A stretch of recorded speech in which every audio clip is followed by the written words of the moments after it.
Hello and welcome to IGNOU BAPSH। आज हम BPSC 109 का यूनिट नंबर 13 का पार्ट 2 देखने वाले हैं, जिसमें आज हम देखेंगे कि जो ब्रिटेन है उसमें डिसेंट्रलाइजेशन कैसे होता है। तो जो ये यूनाइटेड किंगडम है ब्रिटेन की, उसमें इंग्लैंड, वेल्स, स्कॉटलैंड और नदर्न आयरलैंड आता है। तो ये एक ब्रिटेन का मैप है, जिसमें ये रेड पार्ट जो है वो इंग्लैंड का है, ये वेल्स का है, ये स्कॉटलैंड है और ये नदर्न आयरलैंड है। तो ये इन सभी को मिलाकर हमें एक United kingdom of great Britain देखने को मिलता है। जो ये यूनाइटेड किंगडम है, ये एक कॉन्स्टिट्यूशनल मोनार्की है जो कि एक पार्लियामेंट्री सिस्टम ऑफ गवर्नमेंट के अंदर वर्क करती है। जो यहाँ का क्राउन होता है वो हेड ऑफ द स्टेट होता है, जो कि महज एक शोपीस की तरह होता है। इसके इसके पास कोई पावर्स नहीं होती हैं, ठीक है। जो रियल पावर्स होती हैं वो इनके प्राइम मिनिस्टर के पास होती हैं, जो कि हेड ऑफ द गवर्नमेंट भी होता है। यूके के पास कोई अपना रिटन कॉन्स्टिट्यूशन नहीं है। इसका मतलब इनके पास कोई एक सिंगल फॉर्मल डॉक्यूमेंट नहीं है जिसे ये कह सके कि हाँ, ये हमारा एक डॉक्यूमेंट है जिसको हम कॉन्स्टिट्यूशन कहते हैं। ये इनके पास बिल्कुल भी नहीं है। ये कोर्ट की जजमेंट्स आ गई, ठीक है, केस की जजमेंट्स आ गई, इन सभी को ध्यान में रखते हुए कुछ लॉज बनाते हैं और उसको अपना कॉन्स्टिट्यूशन मान लेते हैं। तो इस तरीके से इनकी गवर्नमेंट चलती है। तो यूके जो है वो एक यूनिटरी स्टेट है, जहाँ पर जो पॉलिटिकल अथॉरिटी है वो सेंट्रलाइज्ड है हर एस्पेक्ट में। डिसीजंस जो होते हैं सेंट्रल गवर्नमेंट के वो सभी पे बाइंडिंग होते हैं, ठीक है, जो कि व्हाइट हॉल में प्रिपेयर किए जाते हैं। अब इस समय तक जो ब्रिटेन है उसमें सेंट्रलाइज्ड स्ट्रक्चर था। अब 1990s आते आते यहाँ पर कुछ मेजर कॉन्स्टिट्यूशनल चेंजेस हमें देखने को मिलते हैं, जिससे कि जो पावर होती है वो धीरे धीरे डिवॉल्व होना शुरू हो जाती है। नदर्न आयरलैंड में और पब्लिक रिपब्लिक ऑफ आयरलैंड में 1998 में यहाँ पर रेफरेंडम कराया जाता है। 1997 में स्कॉटलैंड और वेल्स में भी रेफरेंडम कराया जाता है, ठीक है। अभी से होता क्या है कि जो यूके का पार्लियामेंट होता है वो इन सभी जो रीजन्स हैं उनमें रेंज ऑफ पावर्स को यहाँ पर देने लगता है, ठीक है। इन्हें यहाँ पर पावर्स मिलने लगती हैं। लेट 1990s से पहले इन सभी पार्ट्स के पास यहाँ पर कोई भी पावर नहीं होती थी।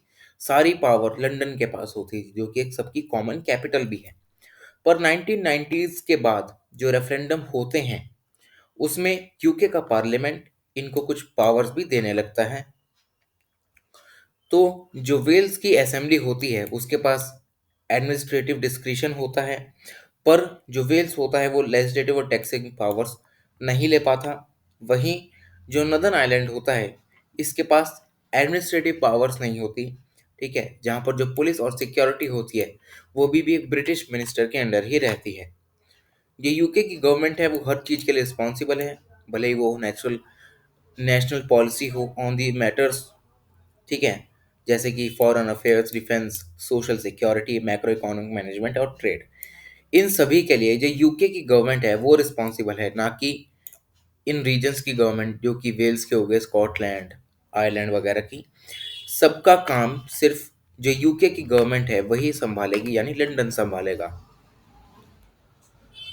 तो जो स्टेट का इकोनॉमिक रोल है वो है कि पब्लिक गुड्स को अच्छे से प्रोवाइड करना, ठीक है, जो कि वहाँ के प्राइवेट प्लेयर्स प्रोवाइड नहीं करा पाते हैं।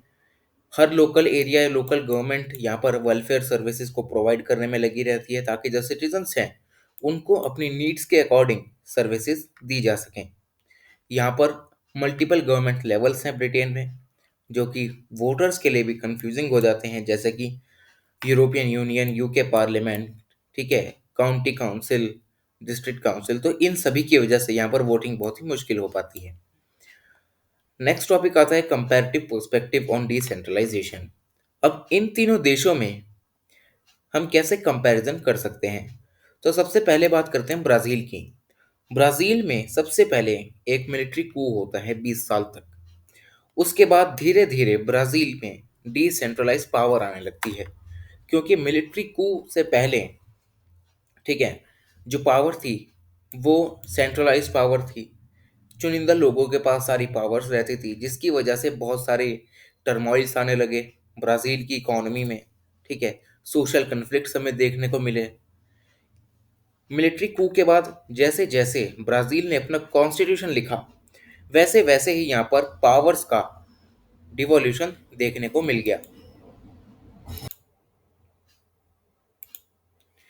तुमने ब्राजील में देखा कि कैसे कैसे 1988 में जो अपना कॉन्स्टिट्यूशन लिखता है, तो वैसे वैसे डिसेंट्रलाइज पावर के प्रोविजंस ब्राजील में आने लगते हैं, और ये डिसेंट्रलाइज जो रिसोर्सेज होते हैं उनको पैट्रनेज मिलने लगती है। वहीं अगर हम इंडिया की बात करें तो डिसेंट्रलाइजेशन में इंडिया ने बहुत ही अच्छी प्रोग्रेस दिखाई है इन ऑल द फील्ड्स, जैसे कि पॉलिटिकल, एडमिनिस्ट्रेटिव और फिजिकल। पर इन सभी से आगे भी चलना पड़ेगा, इसीलिए अभी बहुत सारी नीड्स ऐसी हैं जो कि अभी तक फुलफिल नहीं हुई हैं। तो इंडिया को इन नीड्स को भी फुलफिल करना चाहिए। इकोनॉमिक और सोशल प्रोग्रेस जो है वो अभी भी अनइवन है अक्रॉस द पॉपुलेशन ग्रुप्स, ठीक है, gender groups and geographical areas. इन सभी को हमें इवन करना चाहिए अगर हम इंडिया के पर्सपेक्टिव से देखें तो। और यूके का हम डिसेंट्रलाइजेशन तो देख ही चुके हैं। तो जो डेमोक्रेटाइजेशन होता है ब्राज़ील और इंडिया में, वो यहाँ की नेशनल और लोकल गवर्नमेंट्स को बहुत ही अलग तरीके से चेंज कर देता है। जो डिवोल्यूशन होता है वो एक डेमोक्रेटिक शिफ्ट लाता है, जहाँ पर जो डिसीजन मेकिंग होती है वो लोगों के पास आने लगती है, लोग ज़्यादा से ज़्यादा पार्टिसिपेट करने लगते हैं। ठीक है, पार्टिसिपेटिव डेमोक्रेसी का प्रोविजन यहाँ पे लाया जाता है। ठीक है, उसके बाद अगर हम तीनों केसेस में देखें तो इन तीनों देशों का एक स्ट्रॉन्ग कमिटमेंट रहा है डिसेंट्रलाइजेशन और पावर्स के डिवोल्यूशन को लेके, जो कि इनके कॉन्स्टिट्यूशन में भी हमें देखने को मिलता है इन दी 1990s। हाउएवर जो यहाँ की लोकल गवर्नमेंट्स हैं इन तीनों कंट्रीज में, इन सभी लोकल गवर्नमेंट्स ने अलग अलग तरीके के कुछ रिस्ट्रक्चरिंग देखी है। अगर हम इंडिया का एग्जांपल लें तो लोकल गवर्नमेंट्स में सबसे पहले 63rd और 64th अमेंडमेंट आते थे। उसके बाद 73rd और 74th अमेंडमेंट एक्ट आए, जिसकी वजह से 3 टीयर्ड गवर्नमेंट को यहाँ पर फॉर्मली रिकग्निशन मिला। तो ये सब यहाँ पर बताया गया है कि इन सभी लोकल गवर्नमेंट्स में बहुत तरीके के फ्लक्चुएशंस आए, पर इन सभी को ध्यान में ना रखते हुए आज ये देश अच्छे से काम कर रहे हैं लोकल लेवल पर भी। तो ये खत्म होता है हमारा यूनिट नंबर 13 बीपीएससी 109 का। Thank you so much.